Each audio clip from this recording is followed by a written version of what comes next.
Professor Educational Services Limited, and like I said earlier, we discussed organic chemistry in our previous video, but now we are going to start with physical chemistry. Once again, you can check our website for more detailed information on not just chemistry but other subjects that you might be interested in, and this also goes for non-science students and students preparing for their post-UTME exams. Our contact is showing on the screen below, so you can contact us. Also, if you want to join our A-level program, admission is still ongoing. Thank you. So under physical chemistry, we shall be discussing the topic thermochemistry. Physical chemistry is like one of the broadest part of your chemistry general, which is divided into 4. You have your general chemistry, you have your inorganic chemistry, you have organic chemistry, and then you now have physical chemistry. Physical chemistry is like the broadest part of chemistry, where you discuss different state of matters with how they function with the environment. Now under thermochemistry, we are going to be discussing the heat changes in a system. So basically, in case you're asked to define thermochemistry, thermochemistry is the part of chemistry that discuss heat changes that occur within a system. Now a system, there are 3 types of system. You could have an open system, a closed system, or an isolated system. Now in case you're asked to define a system is any part of the universe that is picked as a study, that is picked out to be studied. Now an open system, a system usually consists of 2 things. A system consists of matter and energy, and like I said, now physical chemistry has to do the study of matter and its characteristics, like it's how it reacts with its environment. Now thermochemistry deals with the study of matter with energy changes. Okay, so now a system consists of matter and energy. An open system is a system that tends to exchange both matter and energy to its environment. Like for instance, now if you have an open cup of cold water, now because the cup of the cold or let's say hot water, even if it's hot water, the first thing is that this hot water will exchange heat with itself and with its environment, therefore becoming cold, and also it will exchange its matter, the matter now being water particles, which is going to evaporate. So this is an open system, one that exchanges matter and energy with its environment. Now a closed system only allows for energy changes but does not allow matter to be exchanged with the environment. Like for instance, now let's put a lid on the hot water. Now the hot water is still going to lose heat to its environment.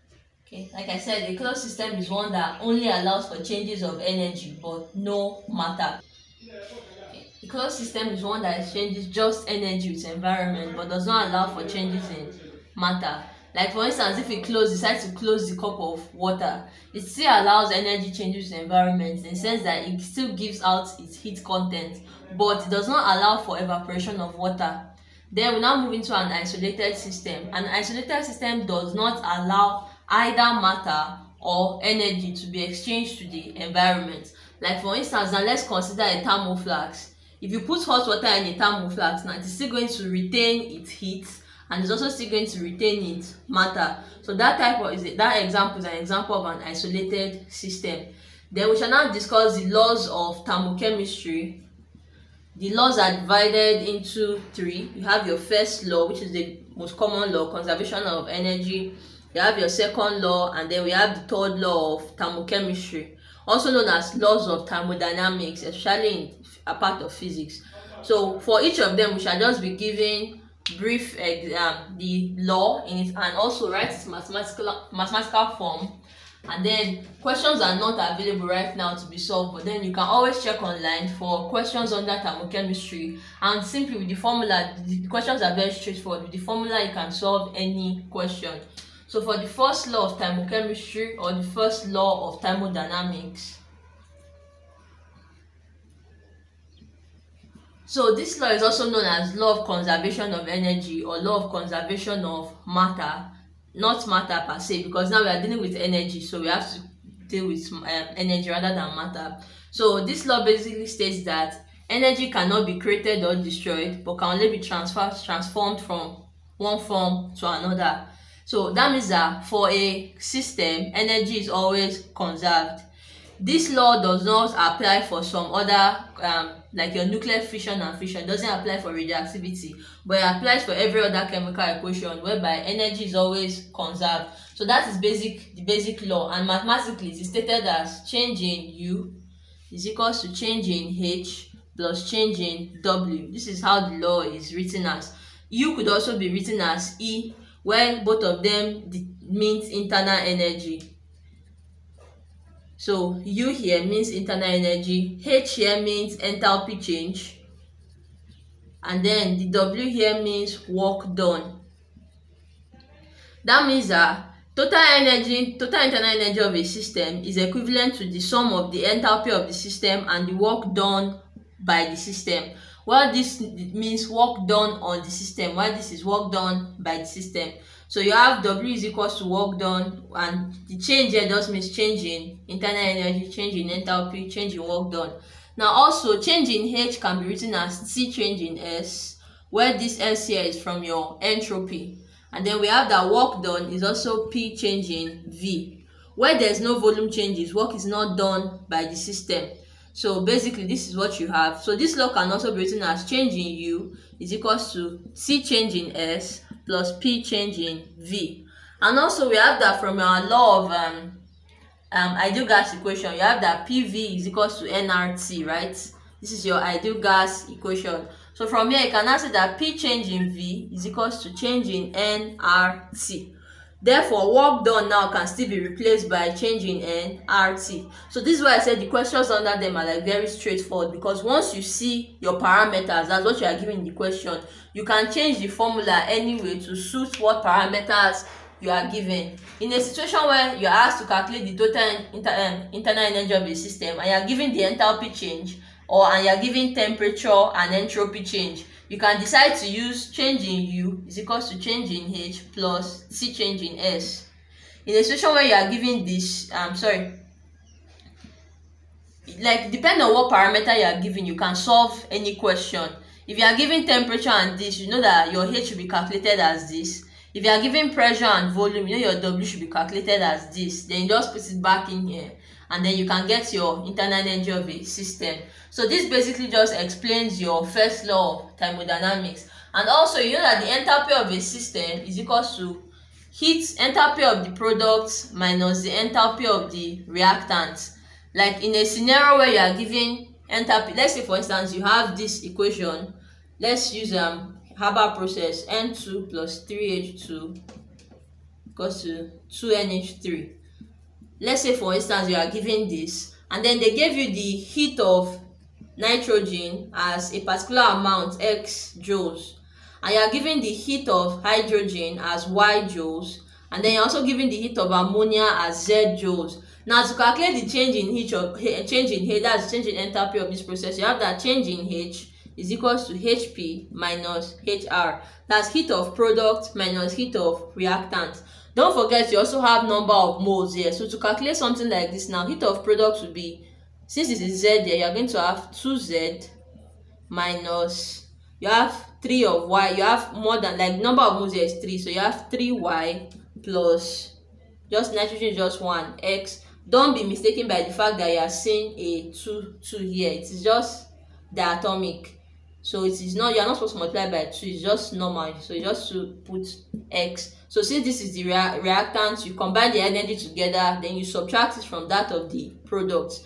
Then you have your change in H. You can now use it to solve any question. And this is your enthalpy change. Enthalpy of a system is the heat given out by a system.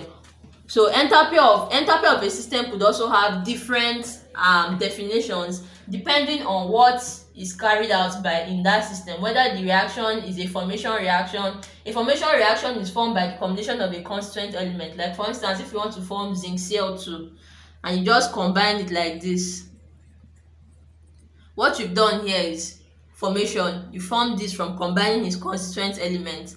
Now the heat given out, change in H, is now enthalpy of formation. So this will now be defined as the heat change that occurs when 1 mole of a compound is formed from the combination of its constituent elements. If for instance what you are having is a decomposition reaction, let's consider decomposition of KClO3. let's say it is decomposed into KCl plus 3O2, like this, 2KCl. Now, since it's a decomposition reaction, the heat given out here is heat of decomposition, enthalpy of decomposition. You can now define it that this is the enthalpy change that occurs when 1 mole of a compound is disintegrated, or when it decomposes into different constituent elements. So that's it. If you have neutralization, let's consider hydrogen chloride and NaOH. You have something like this. You have NaCl plus H2O. Now, the heat given out for this reaction is enthalpy of neutralization. You cannot define that this is the heat change that occurs when 1 mole of an acid reacts with 1 mole of a base to form salt and water. So there are different ways to define enthalpy depending on what the system is undergoing. If it is combustion, combustion always occurs in the presence of oxygen. So you define it according to combustion. It's the heat change that occurs when 1 mole of a compound decomposes, is combusted completely in the presence of oxygen. So that is basically all on your enthalpy of enthalpy and first law of thermodynamics. Also, enthalpy can be either positive or negative depending on whether a reaction is endothermic or exothermic. Let's consider an endothermic reaction. For an endothermic, this is the energy here. Well, we have time. For an endothermic reaction, let's this should be time in seconds. Now, for an endothermic reaction is one that absorbs heat energy. That means that for an endothermic reaction, the reactants will not have as much energy as the products, because at the end of the reaction, the reactants have absorbed, has absorbed more energy than the reactants. Therefore, heat of products will be greater than heat of reactants. Now, when heat of products is greater than heat of reactants, if you do Hp minus Hr, definitely you get a positive answer for your change in H, which is your enthalpy, because this is greater than this. So let's say this is 50, this is 20. No matter how you subtract it, you always get plus answers. It could be 40, it could even be 21, but it's always greater than this, and all your answers will always be positive. But let's now consider an exothermic reaction. An exothermic reaction is one that loses heat to its environment. So that means that the reactants actually have more energy while the product has lesser energy. So this is the reactant up here and this is the product up here. Now, for this type of reaction now, HR is greater than HP, or you can say HP is less than HR. So in the case that HP is less than HR, when you subtract both of them, you always get a negative answer. Consider 20 to 50, you get minus 30. Even if it's 20 to 21, you get minus 1. So all answers for exothermic, all enthalpy changes for exothermic reactions are negative, while all enthalpy change for endothermic reactions are positive. So you should always know that. So wait, for instance, now you have a reaction, let's say, for instance, a combustion reaction now. A combustion reaction, let's assume you are combusting ethene. So you have 2CO2 plus 2H2O. Then you balance your oxygen here. This is 4 plus 2, 6. So 3O2. So for this reaction now, since it's a combustion reactions tends to give out large amount of energy. So because of that now, it can be said to be an exothermic reaction. That means that change in H will always be negative. Okay, so that's it. If you have a neutralization reaction, most neutralization reactions are also exothermic, so change in H will be negative. So you can use either you can use your change in H to determine whether a reaction is endothermic or exothermic. Then next we shall move into our second law of thermodynamics. So like I said in the previous class, we are going to continue with second law of thermodynamics. Also, do not forget that if you want detailed knowledge on every topic that we have, you can visit us at Lancaster Educational Services Limited. We have our contact showing on the screen right now, and also we have our website streaming down below, so you can also visit us and also call us.